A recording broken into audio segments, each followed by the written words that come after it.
Alassane Ouattara, un grand malade qui ne s'ignore pas. Chris Yapi s'était retenu de parler de l'état de santé d'Alassane Ouattara.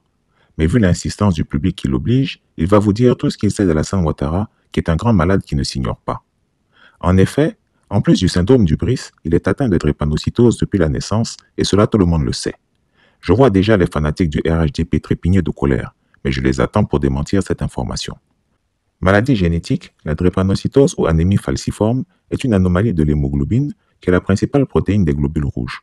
Cette maladie très répandue se manifeste notamment par une anémie, des crises douloureuses et un risque accru d'infection. Si les traitements actuels ont permis d'augmenter grandement l'espérance de vie des patients affectés, il reste encore limité. La recherche poursuit donc ses efforts pour les améliorer, voire traiter la maladie à la source, là où naissent les globules rouges. La drépanocytose est une maladie génétique. C'est d'ailleurs la maladie génétique la plus fréquente dans l'ensemble de l'espèce humaine.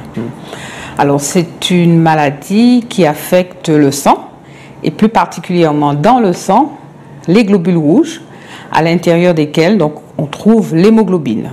Et donc, dans la drépanocytose, l'hémoglobine, elle est malade. Les globules rouges du malade vont se déformer pour prendre cette forme en fossile, et le résultat est que ces petits globules rouges en forme de fossile, rigides, vont provoquer des occlusions dans les petits vaisseaux. Et donc, conséquence pour le patient, ça va être le sang qui n'arrive pas correctement au niveau des organes, et donc c'est une source de douleur plus ou moins fréquente, plus ou moins intense. Et puis à côté de ça, il y a toute une série de complications qui peuvent survenir du fait de ces occlusions dans les petits vaisseaux. Donc ça peut toucher le cerveau, le poumon, le rein, etc. Comme vous avez dû le constater, sa maladie l'affecte énormément. La preuve est qu'il vient régulièrement en Europe pour soigner ses crises répétées. D'ailleurs, sa fille Fanta Ouattara souffre également de cette maladie héréditaire et est aujourd'hui en chaise roulante. Ses jambes ne peuvent plus supporter le poids de son corps. La majorité de la population a une hémoglobine normale AA. Les porteurs du gène de la drépanocytose ont une hémoglobine AS. Les malades de la drépanocytose sont porteurs de deux gènes S. Ils ont une hémoglobine SS. La transmission de la maladie se fait lorsque les deux parents porteurs AS transmettent le gène S à l'enfant. Il sera drépanocytaire SS. Si les deux parents sont drépanocytaires SS, l'enfant sera obligatoirement malade de la drépanocytose. Mais puisqu'Alassane Ouattara a dit publiquement dans une interview au journal Le Monde que le président Gbagbo était épileptique, Chris Yapi n'a plus aucun scrupule à dire les maladies dont il souffre, car les siennes sont encore plus nombreuses. Oui, il souffre également d'hypertension aiguë, dont les conséquences peuvent être entre autres la démence, l'infarctus du myocarde, qui est le principal muscle du cœur, ou encore l'accident vasculaire cérébral communément appelé AVC. C'est une vraie maladie de système, comme on dit, c'est-à-dire que tous les organes qui sont irrigués par définition peuvent être atteints par les conséquences de l'hypertension, et de la tête aux pieds, parce que l'hypertension, les vaisseaux, pour s'adapter à cet excès de pression, vont s'épaissir pour ne pas éclater, et en s'épaississant, ils se rétrécissent. Et donc tous ces vaisseaux, tous ces organes qui sont perfusés, irrigués par ces artères, vont être moins bien irrigués, soit à l'effort quand les besoins augmentent, par exemple quand vous courez et que vous faites votre infarctus en courant, soit même au repos dans les formes les plus sévères. Et donc de la tête aux pieds, c'est l'accident vasculaire cérébral, l'infarctus du myocarde, l'insuffisance rénale, l'artérite des membres inférieurs. Mais on oublie aussi que les démences qui sont vécues comme une fatalité par beaucoup de gens autour de la cinquantaine sont étroitement associées à votre niveau de pression à 50 ans. Parce que les démences vasculaires d'origine vasculaire. Même les démences d'Alzheimer ont une composante vasculaire reconnue. Et Alassane Ouattara a fait plusieurs AVC qui sont à l'origine de sa paralysie faciale, de la déformation de son visage. Et on va voir que si une lésion survient au niveau du cerveau, on va ça ensuite sur un schéma, comme un accident vasculaire cérébral, et qu'il comprime les noyaux qui conduisent au nerf facial, eh bien les ordres ne sont plus transmis et une paralysie faciale de type central apparaît. C'est la partie inférieure ou supérieure du visage qui va se figer. Par ailleurs, il a été opéré pour une hernie discale à Paris en 2013. Plus récemment, il a été opéré pour une cataracte à Paris aussi, ce qui reste une opération bénigne. Par contre, la grosse frayeur de la famille Ouattara reste le cancer. Ils en ont une vraie hantise. Et pour cause.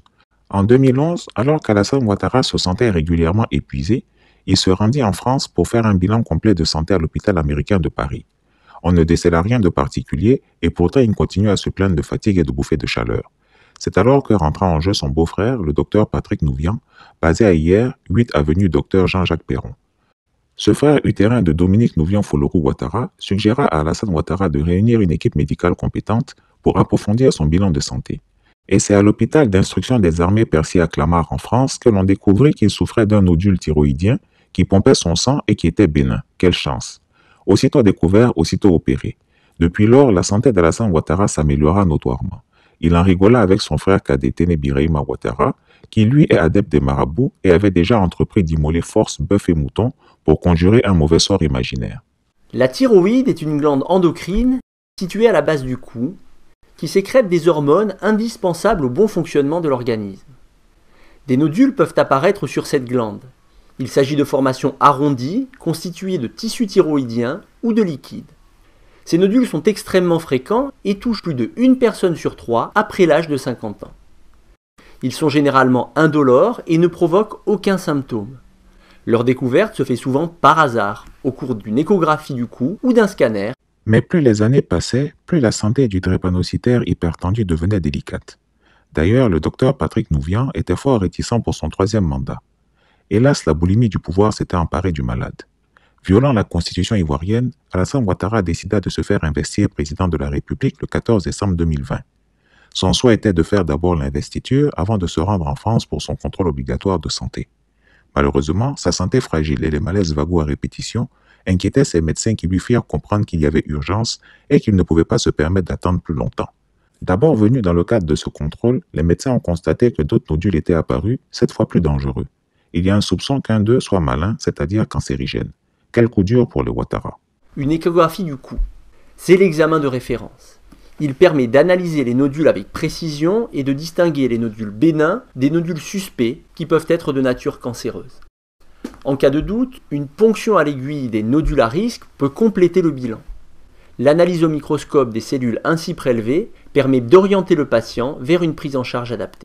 Depuis lors, ses proches collaborateurs sont en panique parce que son investiture du 14 décembre 2020 pourrait être compromise.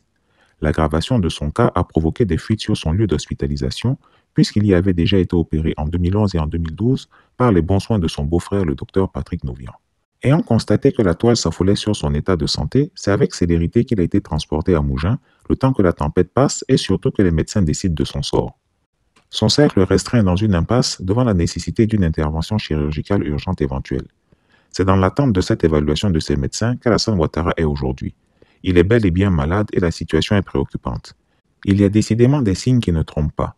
Lui qui se moquait publiquement de la maladie du président Laurent Gbagbo est aujourd'hui confronté à l'ironie du sort. Comme quoi, l'homme propose et Dieu seul dispose. Affaire à suivre.